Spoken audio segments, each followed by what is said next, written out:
உடம்புல சுத்தமா ரத்தமே இல்லையா?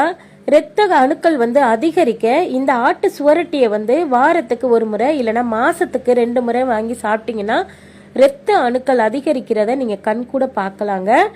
இந்த ஆட்டு சுவரட்டியை வந்து செய்முறை வந்து பாத்தீங்கன்னா நிறைய பேருக்கு வந்து அந்த அளவுக்கு தெரிஞ்சிருக்கும், சில பேருக்கு தெரியாம கூட இருக்கலாம். வாங்க ஃப்ரெண்ட்ஸ், இதை எப்படி பண்றதுன்னு பார்க்கலாம். இதை வந்து அப்படியே கட் பண்ணிட்டோம்னா அதுல இருந்து ரத்தம் வந்துகிட்டே இருக்கும். அதை வந்து இந்த மாதிரி நல்லா கொதிக்கக்கூடிய தண்ணியில மஞ்சத்தூள் போட்டு கொதிக்க விட்டுருங்க. கொதிக்க விட்டுட்டு நம்ம வந்து இந்த ஆட்டு சுவரட்டியை வந்து சேர்த்துட்டு ஒரு தடவை மட்டும் இப்படி சலசலன்னு கொதிக்க விட்டுட்டு அடுப்பை ஆஃப் பண்ணிட்டு அதை வந்து வெளியில எடுத்துடணும். ரொம்ப நேரம் கொதிக்க விட்டுட்டிங்கன்னா அதில் உள்ள சத்துக்கள் பூரா அந்த தண்ணியில் இறங்கிரும். பாருங்க, ஒரே ஒரு தடவை மட்டும் நல்லா கொதிச்சதுக்கப்புறம் அதை தண்ணிக்குள்ளே ஆற விட்டுட்டு நம்ம எடுத்துடணுங்க. எடுத்து வச்சுட்டு இதுக்கு வந்து மசாலா வந்து ரெடி பண்ணிக்கலாம். 1 டேபிள் ஸ்பூன் அளவுக்கு வந்து மல்லி, 1 டேபிள் ஸ்பூன் அளவுக்கு வந்து மிளகு, 1 டேபிள் ஸ்பூன் அளவுக்கு வந்து ஜீரகம், 1/2 டீஸ்பூன் அளவுக்கு வந்து சோம்பு, இது கூடவே கிராம்பு, ஏலக்காய், அதுக்கப்புறம் பார்த்தீங்கன்னா பிரியாணி இலை, பட்டை, ஸ்டார் பூனு எது வேணாலும் சேர்த்துக்கலாம் வாசனைக்காக.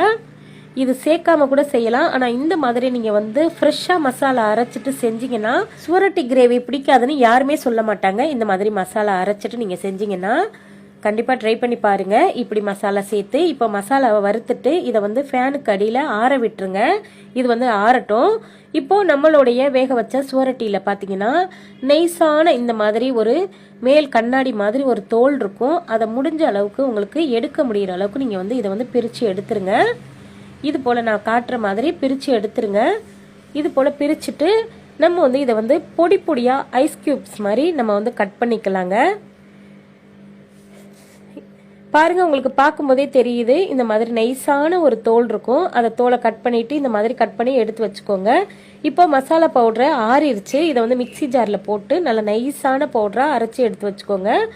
இந்த பவுடர் பார்த்தீங்கன்னா சிக்கன் குழம்பு, அதுக்கப்புறம் சிக்கன் கிரேவி, மட்டன் குழம்புக்கெல்லாம் நீங்கள் வந்து இந்த மசாலா வந்து சேர்க்கலாம். அவ்வளோ வாசம் மனமாக இருக்குங்க. கண்டிப்பாக இந்த மாதிரி மசாலாவை நீங்கள் வந்து நிறைய கூட நீங்கள் வந்து செஞ்சு ஸ்டோர் பண்ணி வச்சுக்கலாம். இப்போ இது இருக்கட்டும். சுவரட்டி கிரேவி பண்ணுறதுக்காக 2 டேபிள் ஸ்பூன் அளவுக்கு வந்து எண்ணெய் சேர்த்துட்டு ஒரே ஒரு பெரிய வெங்காயத்தை நல்லா பொடியாக கட் பண்ணிட்டு சேர்த்துக்கலாங்க. வெங்காயம் சேர்த்துட்டு இது போல் நல்லா வதக்கி விடுங்க. வெங்காயம் நல்லா கலர் செவந்து வரணும். அடுத்ததாக இது கூட வந்து வரமிளகாயை நல்லா கிள்ளிட்டு சேர்த்துக்கலாம். வரமிளகாய் சேர்க்கும் போது நல்ல ஃப்ளேவராக இருக்குங்க.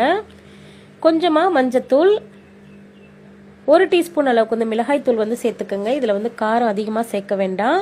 1 டீஸ்பூன் போல் உப்பு சேர்த்துட்டு இந்த வெங்காயத்தை கூட நல்லா வதக்கி விட்டுறலாங்க. இதில் வந்து தக்காளி சேர்க்க வேண்டாம். தக்காளியோடைய அந்த புளிப்பு டேஸ்ட் பார்த்தீங்கன்னா இதில் வந்து பார்த்தீங்கன்னா அந்த அளவுக்கு டேஸ்ட் கிடைக்காது. அதனால முடிஞ்ச அளவுக்கு தக்காளியை வந்து ஸ்கிப் பண்ணிடுங்க.